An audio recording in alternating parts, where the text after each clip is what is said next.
6 days later, and there are still no arrests in connection to the shooting outside of the Philadelphia high school. I'm talking about Roxborough High.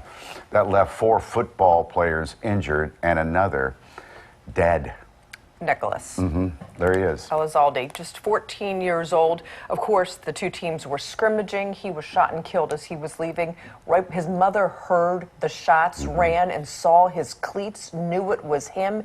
He died in her arms right outside of that high school.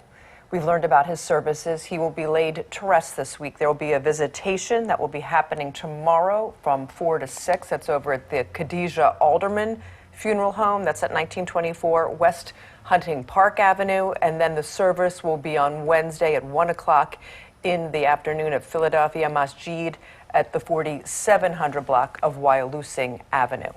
Yeah, well, that deadly incident was followed by yet another report of weapons on school property on last Friday. That was Philadelphia Military Academy.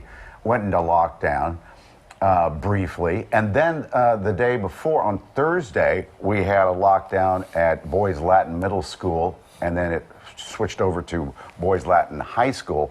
So we brought Kevin in. There he is right there on the steps of that school, out there on the job. You're there, boots on the ground. Boy, what a tough time we're having right now. It is a tough time. It's really a tough time for our school community, our school leaders, families, and our children across the city who attend our schools. Do you know what the situation was with the Military Academy and Boys Latin? Yeah, I mean, we have these. I mean, we're having multiple instances where we go into lockdown, as you know, just because of gunshots in the school. In the case of Boys Latin, you know, good if credible information that a child had potentially a weapon. It ultimately landed up being a magazine for the gun. A magazine with bullets. Yeah, magazine with bullets. And so, you know, part of the process is that we treat those as if they do have a weapon. And the Philadelphia Police Department, as I continue to say, has been a phenomenal partner in making sure we follow up on these incidents, because the ultimate goal is to keep our children safe. Yeah. And then what happened with the other incident over there at the military school? Yeah, same thing with the military school. You know, again, you know, I have to thank the school community, in particular individuals who indicated a child may have a weapon. And that information, through the work of the police department, we found to be very credible. And so we immediately went into our posture of locking down the school, making sure that there's not a weapon in the school.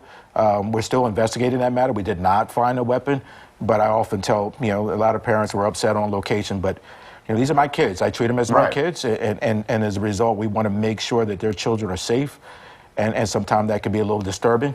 But having the police respond in the manner they do, make sure that we contain anything to ensure nothing happens. At least people are saying something when they see this stuff in the backpacks in school. Absolutely. They go tell somebody. Now, whatever happened to those safety paths? You've come on the show to talk about the safety path. Explain what that is. Yeah, the safety path, we're at 8 schools where we hired community leaders, not volunteers, we're paying them to work around our schools to provide a safe corridor. To support our kids moving through the process. Has it worked?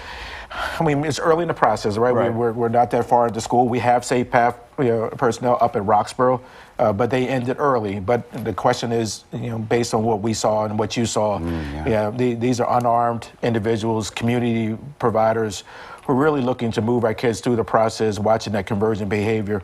Don't think they're prepared to be able to take on, you know, 5 people coming out of a car shooting. It's definitely appeared in this case that they could care less who was walking down the street. And so those are community members with the path. There's also the safety zones, and these are actual police officers. These are, you know, people that would be more equipped to deal with some of these scenarios. Yeah, absolutely. We've been working with the Philadelphia Police Department since last year, when we had an uptick in shootings outside of our schools, to provide safety zones around our schools to, you know, support not only the kids moving through the process, but to try to stop some of the violent incidents we were having moving through the process. Roxborough has not historically been an area where we were concerned about the community violence impacting our school. Clearly, these individuals came up to the school to target specific individuals. Do we know what it was? Was it a beef from the school, or was it from the neighborhood, or are they students? What are we thinking? Yeah, we don't have any indications of beef from the school at this point. That's an investigation underway by the Philadelphia Police Department. But at this point, I mean, you know, as you've seen across the city, individuals could care less now where they are.